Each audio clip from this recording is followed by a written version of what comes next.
Hello everyone, Rika here, and welcome to the first episode of what I'm going to be calling the Picking Up Platinum series. So this is a series where I go through and go through my trophy list, see games that I never finished platinuming, and I just start a new game, pick up the platinums that I haven't done, and then I talk about my experience. So our first episode here is going to be Murdered Soul Suspect.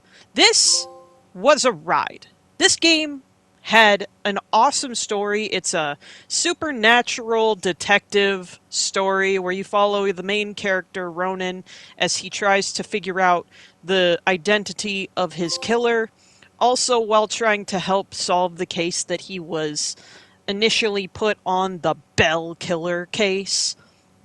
You find out a lot about Ronan, you find out a lot about the other characters if you go through and collect all the collectibles. That's probably the most tedious part of the game. But what I want to get into first is what I liked about this game. I thought the story was fantastic. I thought I had it figured out from the very beginning, but I didn't. There was a twist ending to it, so I was very pleasantly surprised that I didn't figure it out in Act 1, because I thought I had figured it out, and it was actually kind of bothering me that I was like, man, I already know who the killer is, why would I keep playing? And I'm glad that I finished it, because this game was worth the replay, and is worth a playthrough. I highly recommend this game for a platinum run. It's an easy platinum. It should take you roughly around 7 to 12 hours, depending on your time schedule and everything. If you follow a guide for the Hey, Baxter. collectibles, you'll only have to do one playthrough. If not, you will have to do more. There are some missable things as well. There's also some fun, like, Easter eggs in the game as well. I'll see if I can input the clips here, but there's a poster for Just Cause 2, or Just Cause 2, sorry, and there's Deus Ex on the computers, so that was kind of fun.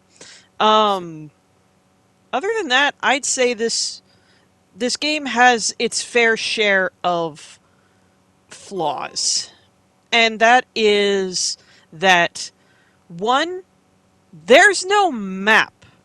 When you're traveling the town, you just have to hope that you know where you're going, because there's no map to guide you through the town, and the town's the biggest part of it.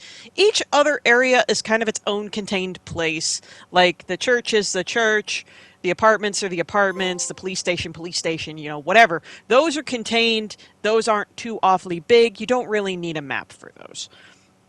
The town, on the other hand, unless you remember exactly how to get to everywhere, you're stuck for a good chunk of it. And it's like, oh my god, I don't want to be running around the town. But that's what I was doing for a good chunk of time when I was looking for collectibles. I couldn't remember where to go. So, with that said, I think a map would have made this game a much more pleasant experience. But there's one other thing in this game that, to my core, I hate them. And that's the only enemy in the game. They're called demons. Now, this game doesn't give you weapons.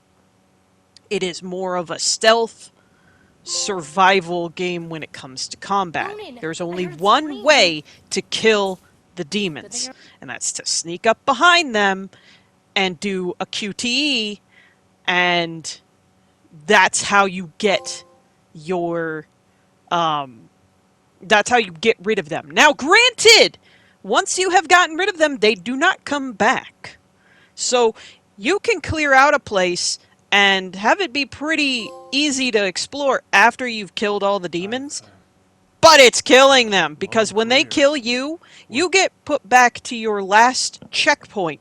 And the game doesn't checkpoint as often as I would like, and it did not give me a save feature, which would have made it a little bit better. But with those nitpicks aside, I really do think that the game was worth a playthrough.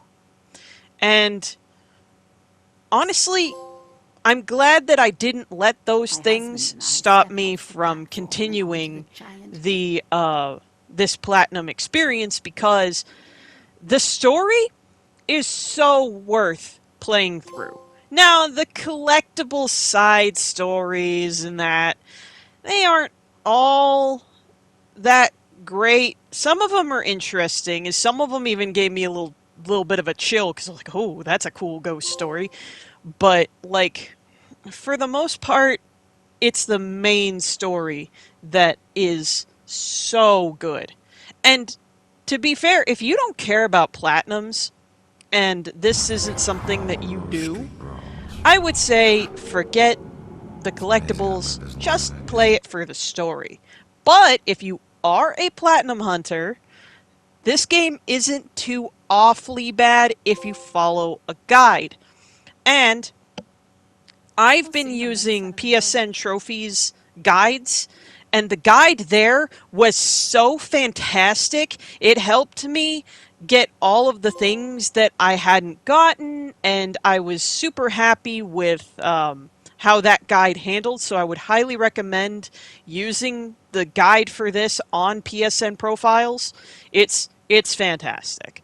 Other than that, though, like, this game just, it's a one and done, really. I probably wouldn't play it again, because the excitement that I got from seeing the ending would not be there in a second playthrough. I'd know exactly what was going on, and it would just be a mess. And as you see, I was looking through the wall there. Those are the demons. And to be honest, sometimes you don't even have to kill all the demons in an area. You might be able to leave some alive and just sneak past them. That's what I did. Those two that you saw, I never killed them. I just left them be. I let them be there because I did not have time to deal with their BS. Okay. Anyway.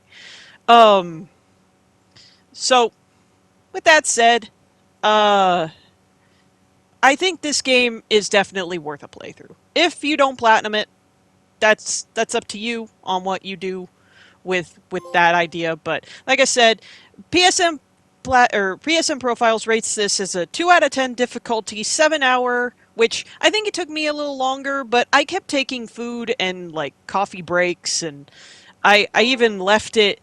I like put my PS5 into rest mode overnight because I was so tired of those damn demons that I just couldn't do it. And I came back to it this morning and I finished it, and it's all fresh in my mind. So I wanted to do this video now while I still had it all pretty fresh. But here's the thing.